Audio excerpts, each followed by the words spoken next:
శీర్షిక: చిన్న రాజకుమార్తె మరియు బంగారు పిచ్చుక. ఒకప్పుడు ఒక రాజ్యం ఉండేది. పూలతో, కొండలతో నిండిన ఆ రాజ్యంలో అనయ అనే చిన్న రాజకుమార్తె జీవించేది. ఆమెకి ముదురు రంగువాలుతో, ముద్దుగా నవ్వే ముఖం ఉండేది. రంగురంగుల డ్రెస్సులు వేసుకోవడం, తలలో కిరీటంతో ఆడుకోవడం ఆమెకు చాలా ఇష్టం.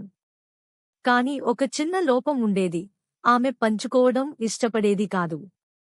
ఒకరోజు ఉదయం అనయ తోటలో ఆడుకుంటుంటే ఒక బంగారు పిచ్చుక గాయపడినట్టు కనిపించింది.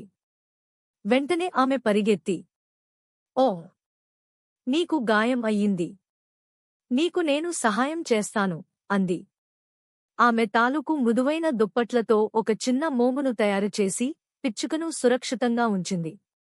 కొన్ని రోజులు గడిచాక పిచ్చుక కొంచెం కొంచెంగా కోలుకుంది.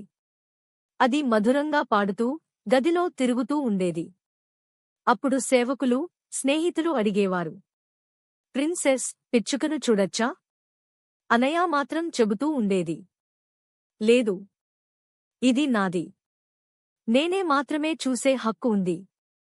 ఒక రాత్రి పిచ్చుక అనయాను చూస్తూ చెప్పింది, "ప్రియమైన రాజకుమార్తె, దయ పంచుకున్నప్పుడు మరింత పెరుగుతుంది. నేను ఇప్పుడు వెళ్తున్నాను.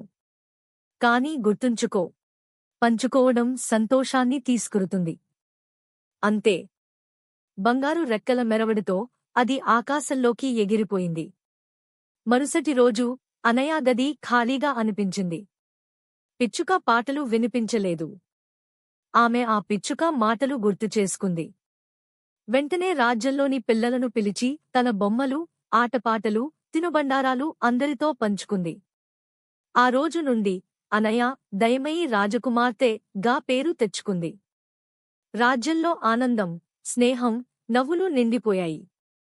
అప్పుడప్పుడు ఆమె కిటికీ దగ్గర బంగారు రెక్కపడే ఉండేది, పిచ్చుక ఆమెను చూసిందన్న గుర్తుగా. నీతి: పంచుకోవడం నిజమైన ఆనందాన్ని ఇస్తుంది.